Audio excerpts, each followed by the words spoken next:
జటాయువు రామాయణంలోని అరణ్యకాండలో చెప్పుకోదగిన పాత్ర.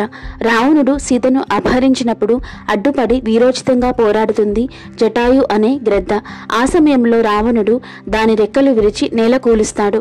కొండలపైన పడిపోయిన ఆ జటాయువు సీతాపహరణం గురించి రాముడికి వివరించి ప్రాణాలొదులుతుంది. ఆ ప్రాంతం ఉన్నది కేరళలోని కొల్లాం జిల్లాకు 38 కిలోమీటర్ల దూరంలోని చాడాయమంగళం అని విశ్వసిస్తారు. దాని కేరళ ప్రభుత్వం జటాయు నేషనల్ పార్క్గా అభివృద్ధి చేసింది. గ్రద్ద ఆకృతిలో 200 అడుగుల ఎత్తు, 150 అడుగుల వెడల్పుతో రూపొందించిన పక్షి శిల్పం ప్రపంచంలోనే పెద్దదిగా గుర్తింపు పొంది గిన్నీస్ బుక్ ఆఫ్ వరల్డ్ రికార్డ్స్లో కూడా స్థానం సంపాదించింది. రాజీవ్ అంచల్ అనే దర్శకుడు కేరళ ప్రభుత్వం అనుమతితో దాదాపు 10 ఏళ్ల పాటు శ్రమించి ఆ పార్కుని అభివృద్ధి చేశారు.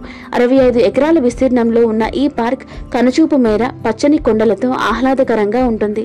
చలి ఎక్కువగా ఉండే ఈ కాలంలోనైతే అక్కడి వాతావరణం ఎంతో కన్నుల విందుగా కూడా ఉంటుంది.